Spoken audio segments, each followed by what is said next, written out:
បងប្អូនណាដែលជួយចិត្តញ៉ាំគៀវសាជប៉ុនកុំអូសរំលងវីដេអូនេះណាតើបងប្អូនមករៀនធ្វើគៀវសាជាមួយខ្ញុំយើងប្រើស្លឹកគូឆាយ300ក្រាមហាន់វាឲ្យល្អិតប្រហែល1សង់ទីម៉ែត្រមកបងប្អូនហើយប្រើអំបិលមួយច្បិចច្បាច់វាឲ្យស្លឹកនឹងវាឡើងទន់ណាដាក់ស្លឹកគូឆាយចូលបរិមាណ300ក្រាមសាច់ជ្រូកអញ្ច្រាំបរិមាណ500ក្រាមខ្ទឹមសអញ្ច្រាំ10កំពឹសស្ករស1ស្លាបព្រាបាយទឹកស្អ៊ីវ4ស្លាបព្រាបាយប្រេងល្ង1ស្លាបព្រាបាយម្រេចម៉ដ្ឋ1ស្លាបព្រាកាហ្វេម្សៅស៊ុបកន្លះស្លាបព្រាកាហ្វេហើយចុងក្រោយគេម្សៅពោតនឹង1ស្លាបព្រាបាយដាក់គ្រឿងរួចហើយយើងច្បល់វាចូលគ្នាឲ្យសព្វល្អមកណា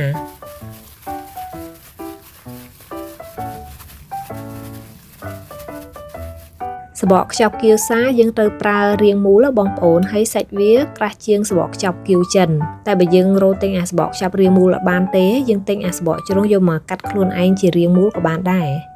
ដាក់ស្នូលរួចហើយយើងលាបទឹកជុំវិញអាសបកគៀវនឹងមកដើម្បីឲ្យយើងចាប់ចេញជារាងមកវាស្អិតជាប់ល្អ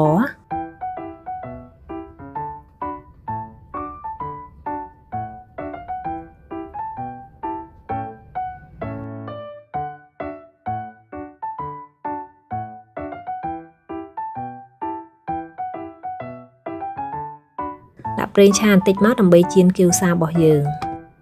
រៀបគៀវសាឲ្យចេញជារាងរង្វង់មកនៅពេលដែលឆ្អិនរៀបដាក់ចានក៏ស្អាតតាមនឹងដែរ